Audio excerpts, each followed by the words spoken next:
Well, now that the dog has calmed down a bit, we'll go ahead and I can continue with the next topic.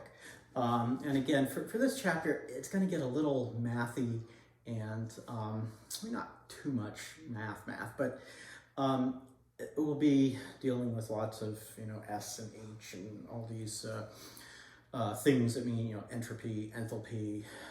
We'll introduce something called free energy.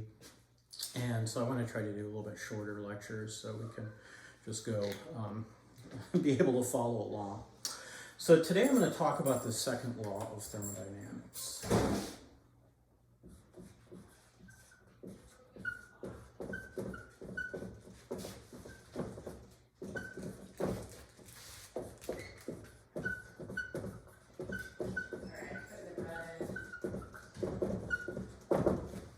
And the second law of thermodynamics states that for any spontaneous process, there is always an increase in the entropy of the universe.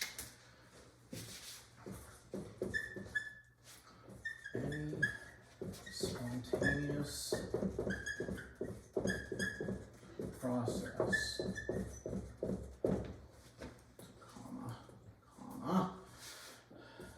the entropy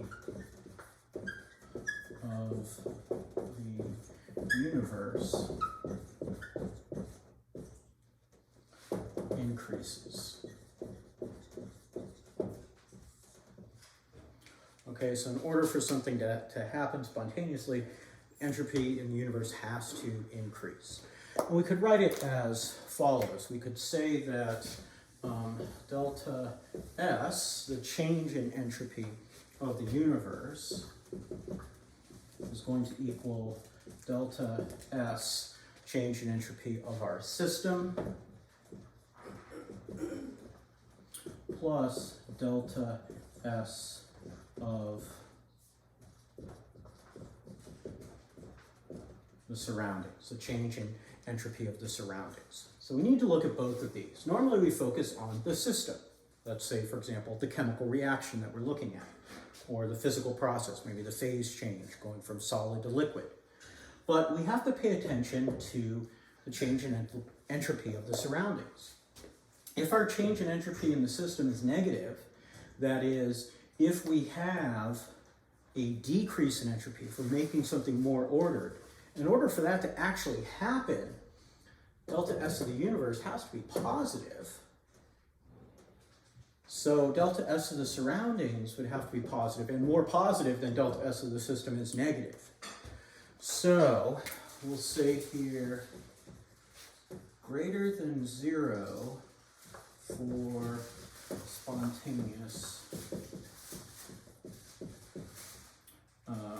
processes. Okay.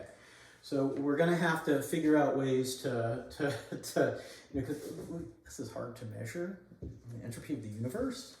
So we can try to measure the entropy of a system. That's conceivable. But then trying to get our entropy of the surroundings is a little bit trickier. So let's take a look at how we sort of approach this. So it turns out that temperature plays a role in how entropy relates to energy. So I'm going to go ahead and erase this, but you can pause and write things down if you want. Okay.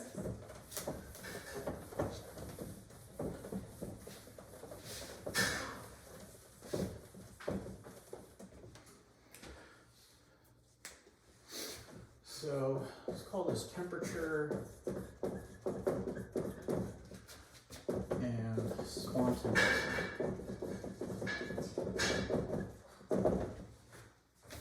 So let's look at water in the liquid state going to water in the gas state. Okay.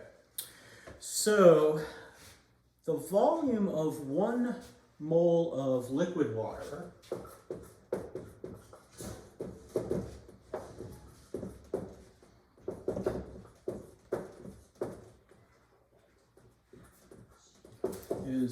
15 milliliters. And I should probably use my, should probably do ml.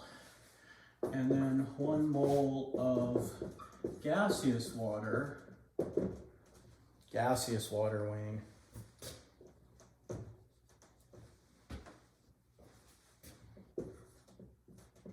is 31 liters. This is at 100 degrees Celsius.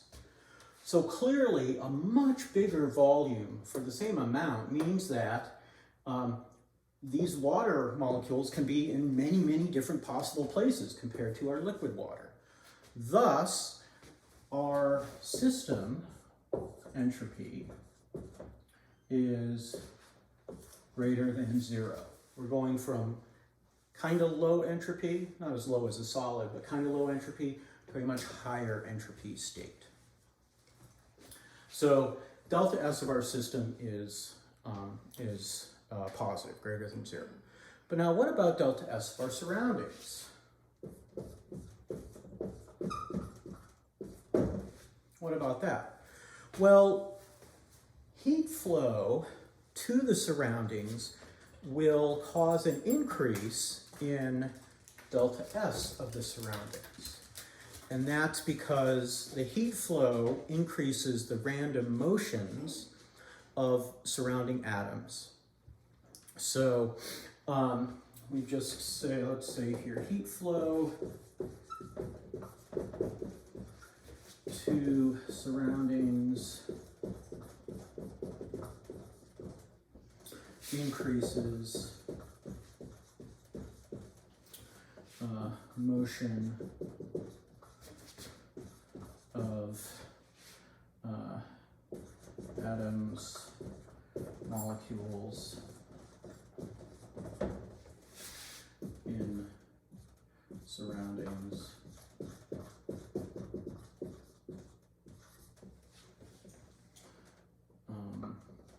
And then our delta S of our surroundings is going to be positive. Delta S surroundings is greater than 0. So in this case, yes, delta S of our surroundings is 0. Now, what does delta S of the universe look like? Actually, sorry, delta S of the surroundings is not 0.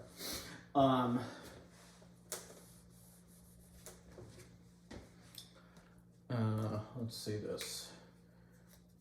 Let me just say this here. We'll say S surroundings. Yeah, we'll say delta S surrounding. We will say this.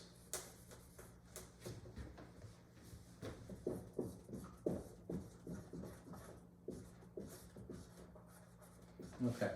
In this case, however, we don't have heat flowing to the surroundings. Remember, we're looking at water boiling, so we have to put heat in. Okay, so if we had heat flowing out, this would be for exothermic processes, then we'd get an increase in the entropy of the surroundings. But for something endothermic, that we had to put heat in, our enthalpy is positive, then our delta S of the surroundings is going to be less than 0. Now, how does this relate to delta S of the universe? Well, the answer actually depends on temperature. So let's take a look at that. Okay.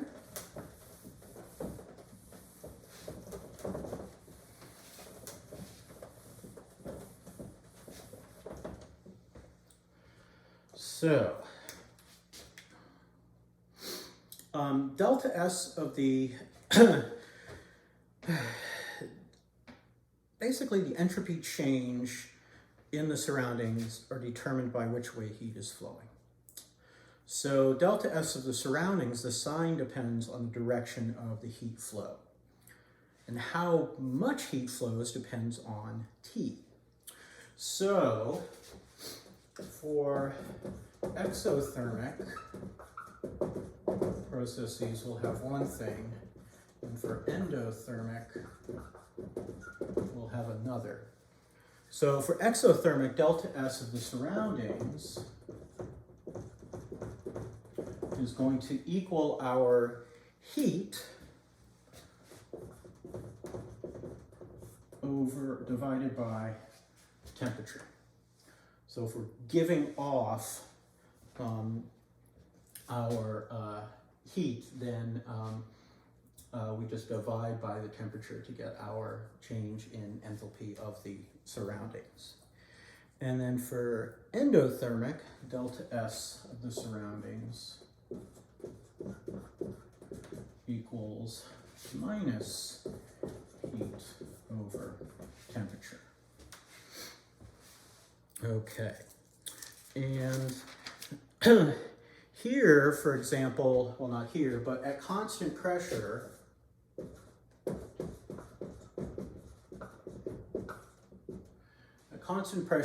we have heat equaling delta H. So our delta H of the surroundings, delta S of the surroundings is simply minus delta H over T. Okay, and we're going to go ahead and put that minus sign in there. You know, it actually doesn't matter whether it's endothermic or exothermic. The minus sign refers to the direction that it's going. So heat flowing out gives us a positive change in entropy of the surroundings. Heat flowing in gives us a negative change. So if we have exothermic, delta H, we've got heat flowing out. That's negative delta H, which would be negative if a negative is positive. So yes, heat flowing out means increase in delta S of the surroundings. So we can actually take a look at different cases. And there's a table in the text that does this. But I'm going to look at, well, let's look at those cases.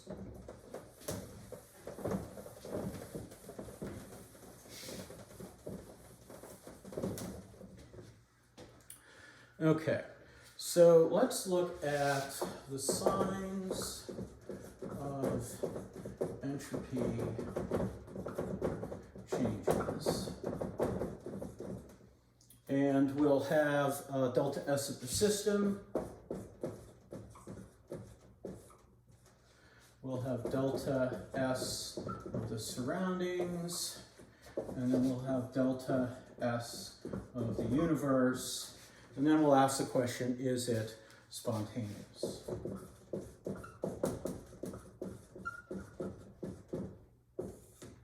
Okay, so if delta S of the system is positive and delta S of the surroundings is positive, delta S of the universe, the change in entropy of the universe, must be positive. Therefore, it is spontaneous. For a change in entropy of the system and the change in entropy of the surroundings are both negative, then delta S of the universe will be negative, and so that is not spontaneous. Now, if we have other cases, let's say we have delta S of the system is positive, but delta S of the surroundings is negative, well, then we don't know. Depends on how big these things are. But remember, delta S of the surroundings was negative of delta H over T. So if we have more, let's see, if the entropy is increasing in the system, but decreasing in the surroundings, that means heat's going into the system. So we want this to be small. So as long as delta S of the system is bigger than delta S of the surroundings, for this case, it will be spontaneous. So we would say, yes, if delta S system is greater than delta S SURR. Okay, and actually I should say, of course it's greater than because that's negative, but you know, we'll say the absolute value of delta S of the surroundings. And then the opposite is true for this last case. We want delta S of the surroundings to be greater than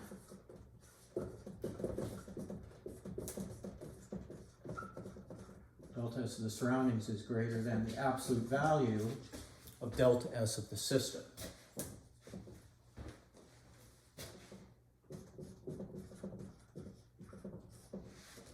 Okay. Now we actually have a way to explore exactly what are cutoffs here. So we're not always just talking about this entropy. And that's using a concept that we call free energy.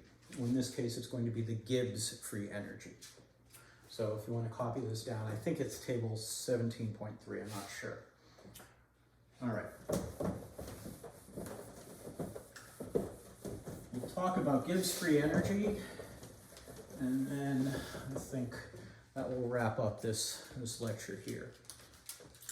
So, free energy or Gibbs free energy, named after somebody named Gibbs, Josiah Wilford Gibbs, something like that. Our definition is as follows.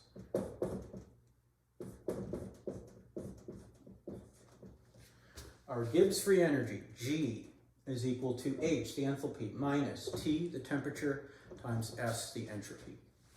So,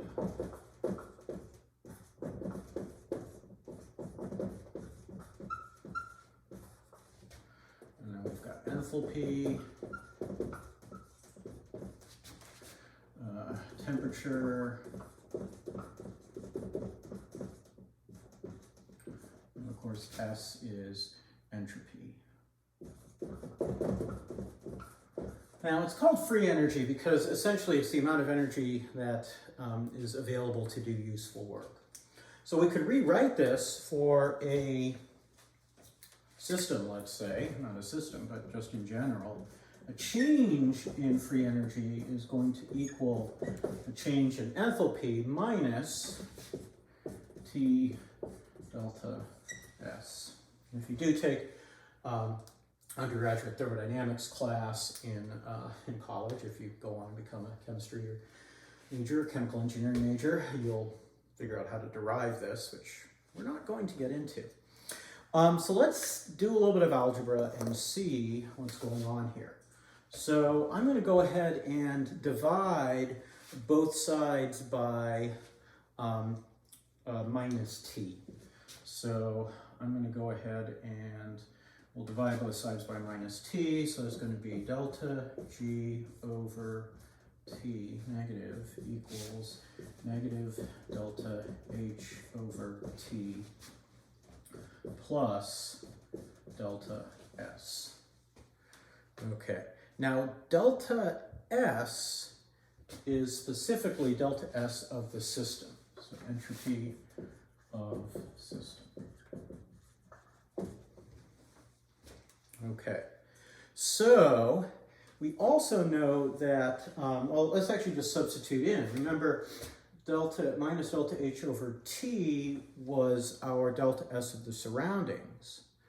So minus delta G over T equals delta S surroundings plus delta S system, because that's just delta S. And, well, this plus this equals delta S of the universe.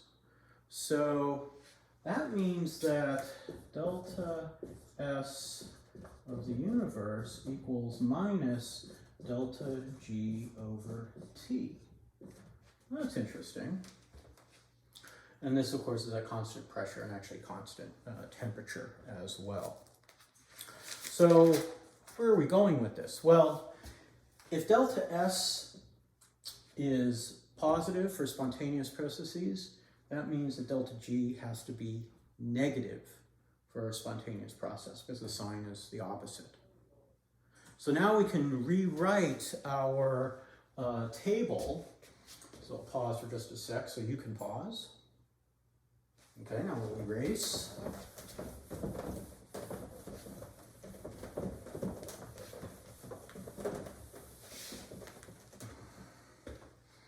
And And so I could rewrite my table. And so let's just remember here, delta G equals delta H minus T delta S.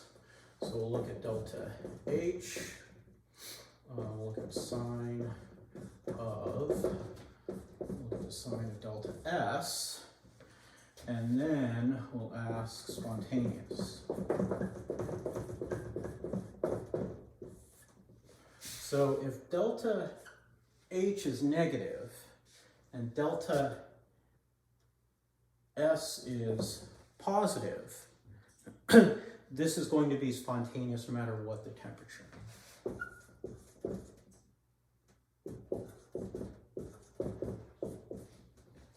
If it's the opposite, delta H is positive but delta S is negative, that will not be spontaneous because delta H is positive, minus a negative is also positive, so delta G would be positive, and that's non-spontaneous. Remember, delta G has to be negative for a spontaneous process. So this is no at all temperature. Now, what if they're both negative? Well, as long as delta H is bigger than T times delta S, then this delta H part will be more important. So if we have a larger negative number here, and T is small, then our negative delta S times the negative becomes positive, but small number means that this part is small. So as long as our temperature is low, we'll be subtracting a smaller negative number from our negative number. So we'll be adding a smaller positive number. So basically this term will dominate when the temperature is low. So we'll say yes at, getting ahead of myself here, at low temperature. And then if both delta H and delta S are positive, now this is positive, so we want our T delta S term to be larger than our delta H term. So this would be spontaneous at high temperature.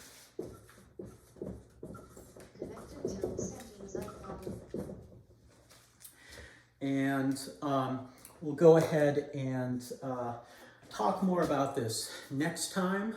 But I just wanted to sort of wrap up with this overview. So again, delta G is going to be our new way to determine if something is spontaneous or not.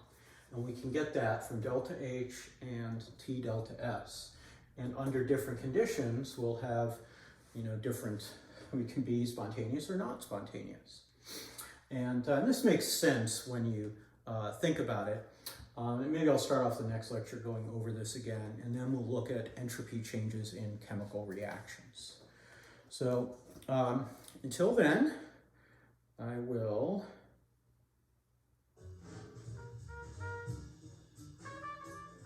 see you at the Great House with the White Trim.